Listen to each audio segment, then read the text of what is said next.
Julian Assange is ill, and according to the UN expert, has been subjected to not just psychological torture, but prolonged psychological torture. Can't get the word out. Let's talk about it.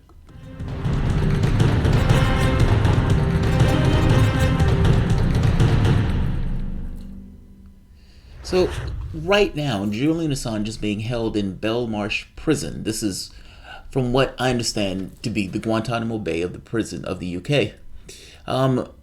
He was given a 50-week sentence for evading bail. Now, understand, he didn't evade bail. He went into an embassy because he believed that there was a secret warrant where he was going to be extradited to the United States. He was absolutely right in this. Not only was there a secret warrant, there was several warrants, or at the very least several charges added to that, going even so far as to put criminal charges on what is literally constituted to be journalism.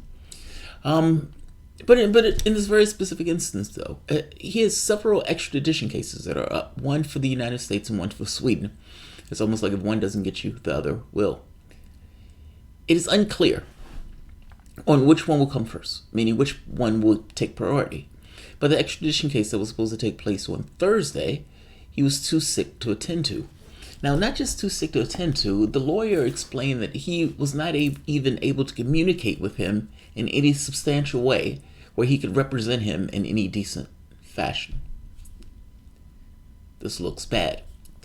Not just looking bad, this is starting to hit the mainstream media. This is UN expert dealing with issues of psychological torture, meaning he's been doing this for the last 20 years. Listen to the way he describes what Assange has been under. And be very clear, put yourself in his shoes for the moment. You're in an embassy. Over the past year, the embassy turns hostile. And so you have foreign governments that are actively trying to drive you nuts in order to get you out of the embassy. So you're being videotaped constantly. You're being spied on constantly. Things that take place in the embassy are being put on the outside, meaning you're being smeared in this way that you have no capacity to respond. You've lost all access where you can contact the outside world. Like the place that you've been in for the past 6 years, this little box has now become hostile. It's not the easiest place to live in. That's my point. Listen to what he says. Julian Assange had physical consequences, clearly, from not being able to access dental and medical care for several years. The much more serious aspect is how he has been mentally and emotionally affected by the extremely hostile and increasingly arbitrary environment he has been exposed to for several years. So here he really showed all the symptoms that are typical for a person that has been exposed to prolonged psychological torture. Our correspondent Dan Hawkins has got much more on this live. Dan, hey there. Interestingly enough, this has started to hit more media per se now that there's an issue that's affecting them.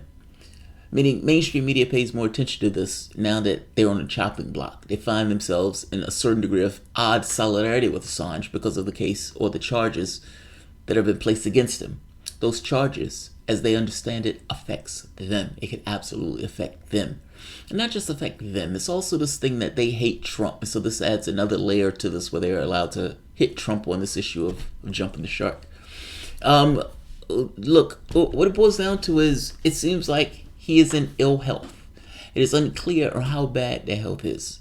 You can understand why. You've been stuck in a box for the past 7 years. You don't have access to medical treatment for that 7 years. And anything that is going on, for the most part, is going to fester. And they throw him into essentially Britain's Guantanamo Bay. And in this very particular instance, he's in their hospital wing, when in reality, he probably should be in an actual hospital. Now, the other aspect of it is the politics or the optics. Would it be in the interest of Assange and his lawyer to put on an elaborate show about his health? Yes, I could see that. But does it need to be that way? And the answer is no. My point is this.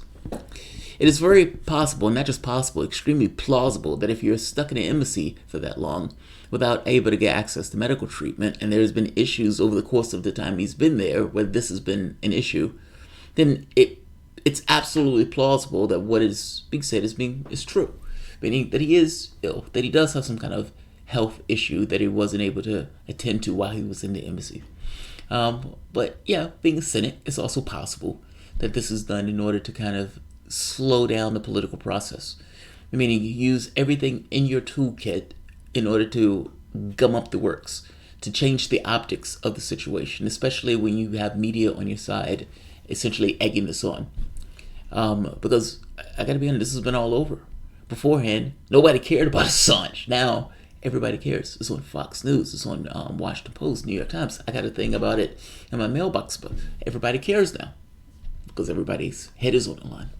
So, but we'll see. I am more inclined to err on the side of I have no reason to doubt that he's ill.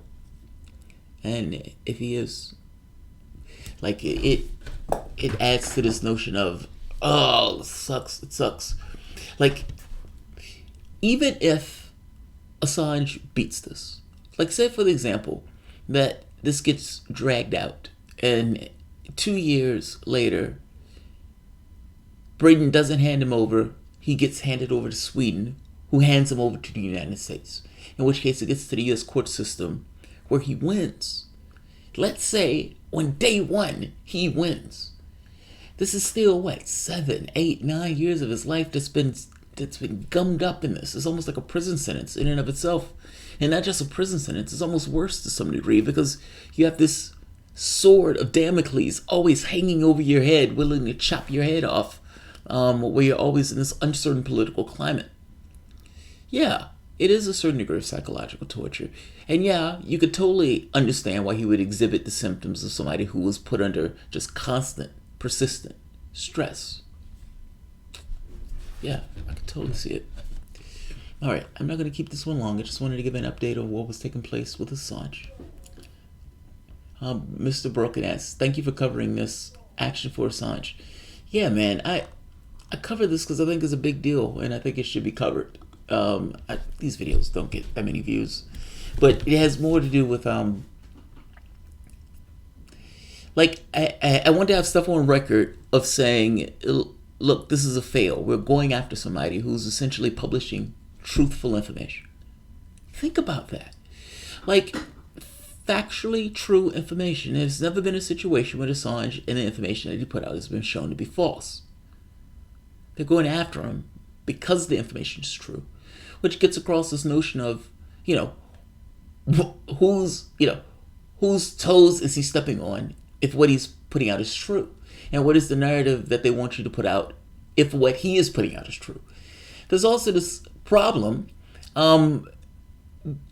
this just very basic contradiction in terms.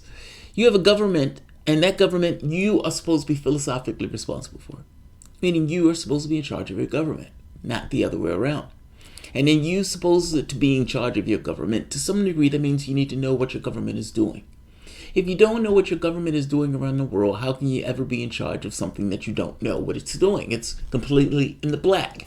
Much of what the government, the military budget, much of it is black. Don't need to know. But understand the problem with that. When you're shooting down military, you're killing Reuters agents with helicopters. When you're killing all of these civilians, and your country is shocked as shit when they find out that people around the world hate your guts, and you can't figure out why. I don't understand. We were love and light. That's always spreading around the world. This guy is showing you that no, it's not love and light. Yes, your government is spying on you. Yes, your government is spying on other countries. Yes, it has CIA tools that's hacking into other governments and systems. Yes, your own television systems, your own hardware itself, to some degree, is allowing them to spy on you. Why don't you want to know that? I can understand why the government doesn't want you to know that. Why don't you want to know that? There are some Democrats out there, the Maddow crowd, the Hillary Clinton lost the election because of these guys are maniacs. But putting them to the side for the moment, understand this guy is a publisher. He's putting out factually true information. There may be some people who have a grudge against him because they believe Hillary Clinton lost because of him. But just as a bare bones publisher of factually true information, why wouldn't you want that in the world? So I'll end this here. If you guys enjoy the content, please feel free to share, like, subscribe. You can always support through PayPal or Patreon. Thanks all.